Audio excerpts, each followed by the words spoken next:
Hi, class. In this recording, we're going to focus on our ability to have different kinds of muscle fibers. So we're going to talk about fast twitch versus slow twitch muscle fibers. We're going to focus on muscular dystrophy, and then we're going to focus on the degradation of function, the senescence of the muscular system as a whole. First, let's dive in and talk about different kinds of muscle fibers. Most of you heard of fast twitch and slow twitch fibers. So when we look at this fast versus slow twitch fibers, we find that certain muscles in our body will have more of one kind versus another kind. So for instance, we are going to have muscles that can move really quickly and muscles that are going to move relatively slowly. So let's focus on muscles of the back. They can contract relatively quickly and hit peak tension in about 100 milliseconds. And then other muscles, like for instance, our eyeball muscles that can move our eyes around very quickly, they hit peak tension in about 8 milliseconds. So we can have, when we say relatively quickly, to me, 100 milliseconds compared to 8 milliseconds makes 100 milliseconds seem really slow. So as we're looking at these fibers, generally speaking, the rule of thumb is that if we're always contracting that muscle is typically going to have more slow twitch fibers. And if we very rarely contract the muscle, then that muscle is going to have more fast twitch fibers. So let's talk about slow twitch or slow oxidative fibers. They are referred to as red fibers because they have lots of myoglobin that gives them that deep red color. And they're also referred to as type 1 muscle fibers. These slow twitch fibers are typically endurance fibers. Because they have lots of extra myoglobin in them, they can store lots of oxygen and resist fatigue for a longer period of time. So muscles of posture that are always contracting or nearly always contracting are going to have lots of those slow twitch fibers within our body. These slow twitch fibers, in addition to having lots of oxygen being stored in the myoglobin, lots of capillaries to deliver lots of oxygen, will also have lots of mitochondria that can go through lots of cellular respiration to make lots of ATP. As we're looking at these slow twitch fibers, they're also going to in a form of myosin with a slow ATPase. What does this mean? This means that this variation of myosin between the actin and myosin, the cross bridge cycle, can't contract and recock itself as quickly. And because of that, it's going to slow down the rate of ATP consumption as it's going through its cross-bridge cycles. The sarcoplasmic reticulum of these particular kinds of muscle fibers also releases calcium slower, so we're slower to initiate excitation contraction coupling.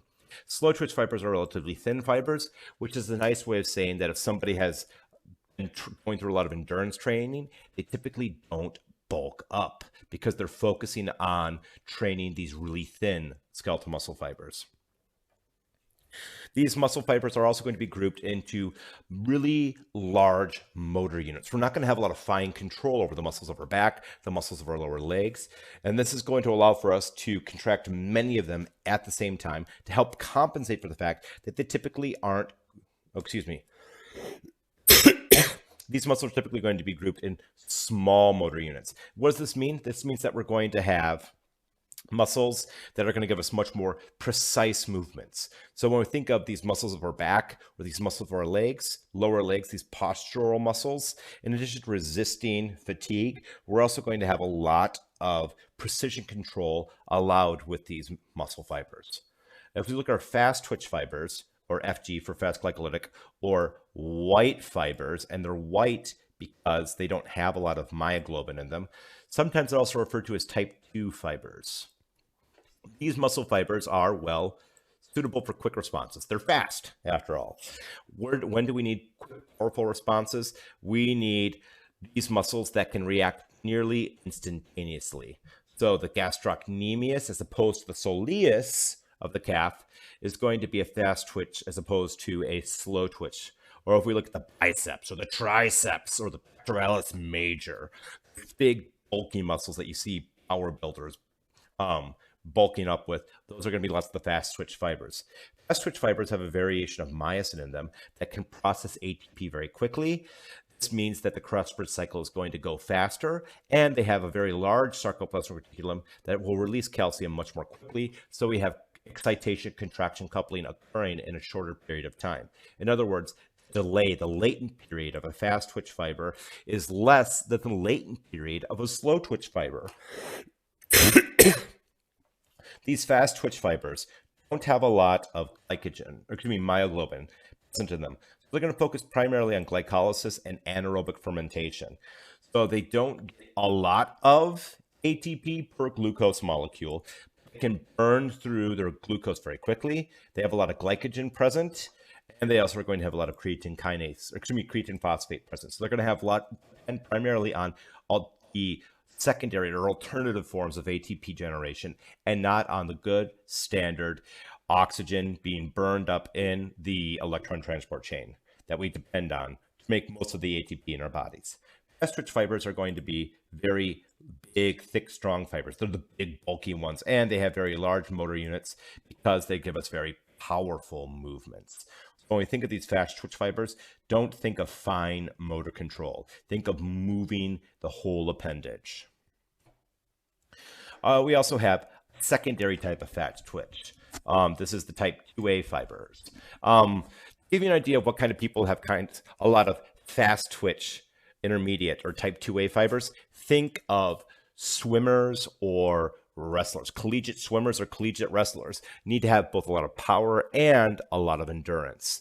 These types of fibers are very rare in human beings. It's very rare to find somebody who has generate a lot of force for a long period of time. They're powerful and fatigue resistant. And now, as we look at individual muscles within our bodies, some muscles are going to be known for having more of one kind of fiber and less of another kind, but there's always going to be a mix. And depending on the function of the muscle, we'll have more slow twitch or more fast twitch. We also have genetic differences as well from individual to individual. Some individuals have a predisposition to have more fast twitch, they're sprinters. Other individuals have a predisposition for more slow twitch. They're more endurance individuals. Now, as we're looking at strength and conditioning, what happens when we work out our muscles? Well, first, stronger muscles are primarily going to have bigger muscles. And we get our bigger muscles as we're forming more myofibrils within the muscle fiber. And more myofibrils mean more myofilaments and more cross-bridge cycling. So if we look at a typical muscle can exert about 3 to 4 kilograms of force for every square centimeter of cross-sectional area. So in other words, muscles can generate a lot of force in a small amount of space. Something else that's important is going to be our fascicular agent. Innate muscles are going to be stronger than parallel muscles, and parallel muscles are much stronger than our circular muscles. Think of the sphincters. Our sphincters typically are pretty weak, but if you think of the innate muscles, the deltoids, the gastrocnemius, these muscles are very strong. Another thing that's going to influence muscular strength is going to be the size of our motor units. If we have large motor units, we're going to recruit more muscle fibers and have a stronger contraction. And then finally, if we have multiple motor units being activated at the same time. So you could think of this as the strength of the stimulus. A stronger stimulus will stimulate more nerve fibers and stimulate more motor units, ultimately increasing the number of skeletal muscle fibers recruited for contraction. Something else that's going to influence the strength of our muscle is the temporal summation, the frequency of the stimulation.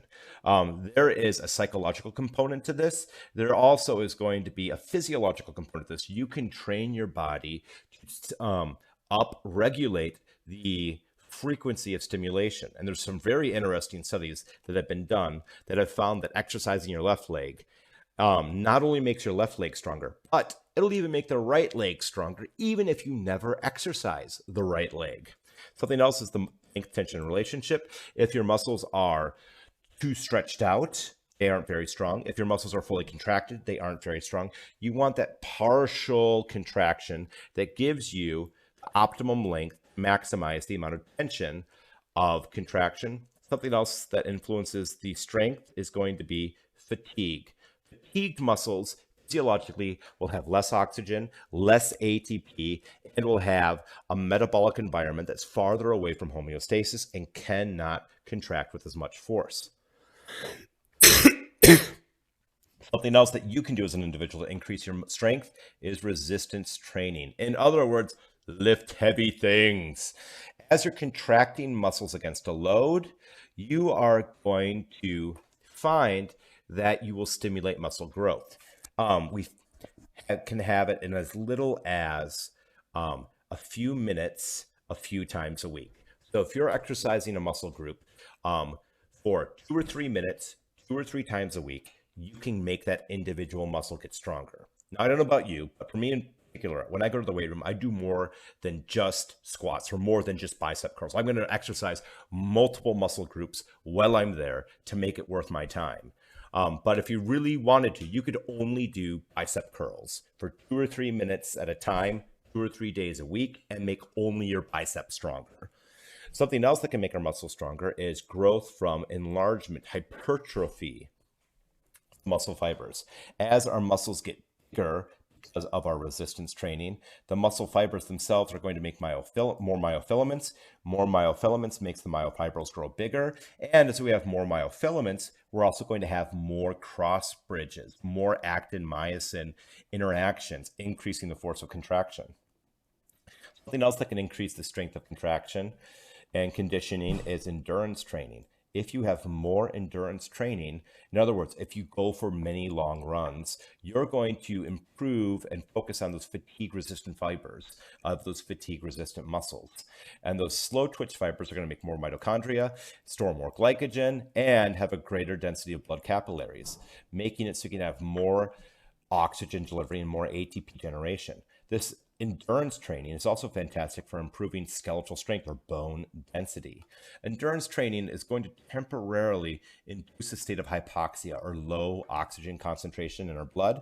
And in response to that, we're going to upregulate the concentration of red blood cells in our body, making it so we can ultimately transport more oxygen with our blood. So, in summary, as we look at this, the function of our cardiovascular, respiratory, and nervous systems can all be improved by endurance training. And I can't emphasize this enough, particularly with the nervous system. Not only can you think better and think clearer, there's also a lot of psychological conditions that can be treated with endurance training. A lot of people are suffering from mood disorders or depression or many other kinds of psychological conditions find that spending time outside, particularly in nature, doing endurance training, going for a run, going for a bicycle ride, going for a cross-country ski session. I'm not sure what adjective to use for cross-country skiing. We'll call it a session. Doing those exercises outside is going to improve many aspects of the nervous system. So you as college students, you want your brain to work as good or as well as possible, more gooder as possible. So you want your brain to work really well. And one of the ways you can maximize brain function is to exercise. If you exercise, you can learn better. Now let's talk about stretching. We don't want to stretch our muscles too much. And we also don't want our muscles to contract too much as well. If we contract our muscles too much, or stretch them out too much, we have loss of function. So if our muscles are overstretched, we don't have enough cross-bridge cycling and our muscles cannot contract.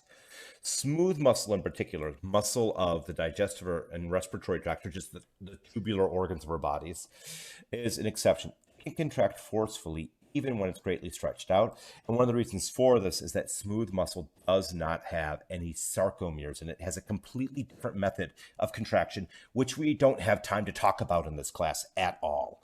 What does this mean? This means that organs can expand, like our stomach or our urinary bladder, and then still expel their contents really well, really efficiently. Something else that's going to influence our muscles is their plasticity, the tension that the muscle incurs as it's stretched out. So if we look at hollow organs like the urinary bladder, they can stretch out a lot, but as they are emptied, they have a lot of elastic recoil and don't become flabby when they're empty. That's all we have for this discussion. Looks like I jumped the gun when I said we were going to talk about muscular dystrophy and senescence of the skeletal system. We've just focused on our strength and conditioning of our muscular system.